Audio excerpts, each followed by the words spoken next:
দুদিকে অসংখ্য সুন্দর সুন্দর চা বাগান আর তার মাঝখানে আঁকাবাঁকা রাস্তা। দুপুরে তাবাকশি থেকে বেরিয়ে মাত্র আধ ঘন্টার সফরে আমরা এখন মিরিকে। তাবাকশি থেকে ৮ কিমির ছোট্ট সফর, আর এই ৮ কিমির পুরো রাস্তাটাই চা বাগানের ভিতর দিয়ে। এক স্বর্গীয় পরিবেশ। চা বাগানের সৌন্দর্য দেখতে হলে তোমায় তাবাকশি ও মিরিক আসতেই হবে। পুরো দার্জিলিং জেলায় এত সুন্দর চা বাগান আর কোথাও নেই। রাস্তার দুধারে শুধু চা বাগান আর চা বাগান। চা বাগানগুলি পাহাড়ের ঢালে বা পুরো পাহাড় জুড়ে বিস্তৃত।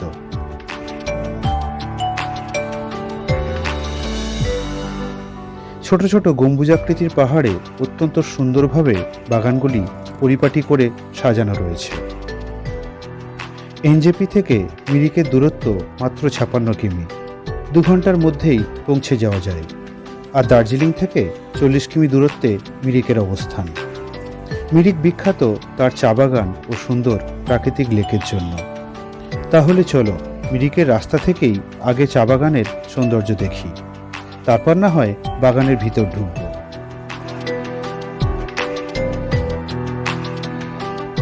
অপূর্ব অপূর্ব দৃশ্য পুরো মিরিক জুড়ে। এ রাস্তায় সফর যেন স্বপ্নের সফর। গাড়ির জানালা দিয়ে শুধু চারদিকটা দেখো আর তার বাতাস থেকেই চায়ের স্বাদ নাও।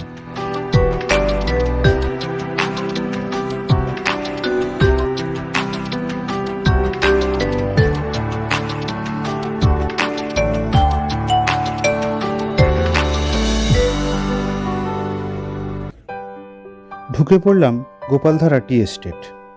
মিরিকের সবচেয়ে সুন্দর চা বাগান এটাই। বলা বাহুল্য পুরো মিরিকটাই অসম্ভব সুন্দর।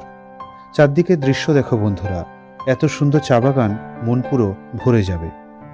গোপালধারা টি এস্টেটের নিজস্ব হোমস্টে আছে। এটাই মিরিকের সবচেয়ে বেস্ট লোকেশনের হোমস্টে।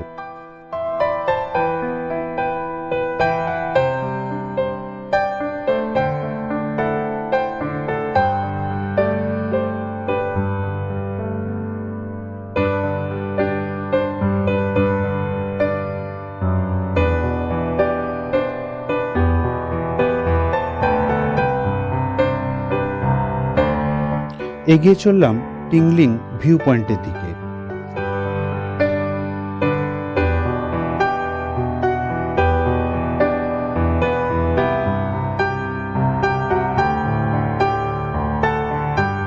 আর সেখান থেকে যে দৃশ্য দেখলাম তা জন্ম জন্মান্তরেও ভুলব না। এখান থেকে ৩৬০ ডিগ্রি ভিউ পাওয়া যায়। দূরে পাহাড় শেষ হয়ে সমতলের ওপর দিয়ে প্রবাহিত তিস্তাকেও সুন্দর দেখা যাচ্ছে। আর কি বলবো, শুধু দেখো।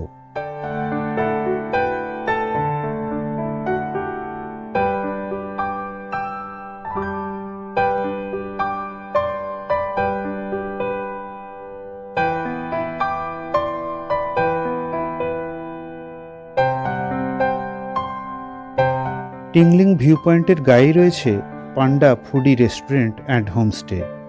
এখানে স্ন্যাক্স খেতে খেতে রেস্টুরেন্টের ছাদ থেকে টি গার্ডেনের ভিউ দেখতে ভুলো না বন্ধুরা। চলো তোমাদের দেখাই সেই ভিউ।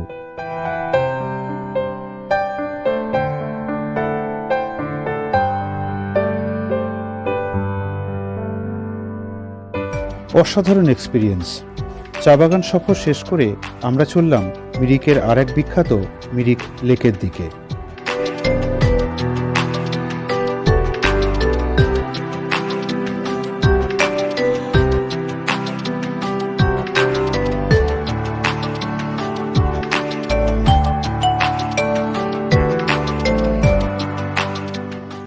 মিরিক লেক পাহাড়ের উপত্যকায় ছোট্ট জলরাশি নিয়ে শান্তভাবে বিরাজমান। প্রকৃত নাম কিন্তু সৌমেন্দু লেক, তবে লোকমুখে এটি মিরিক লেক নামেই খ্যাত।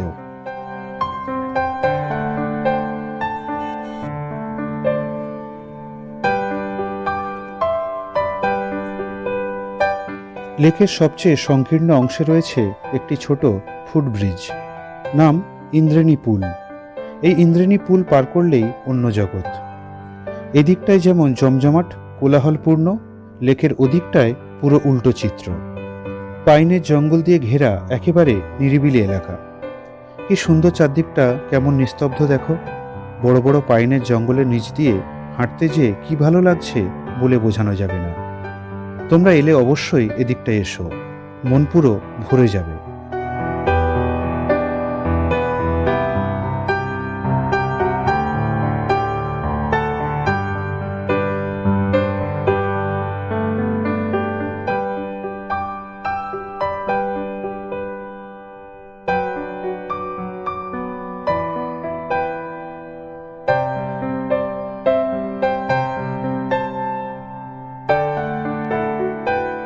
কিছুক্ষণ এদিকটায় থেকে আবার ফিরে এলাম কোলাহলের দিকে।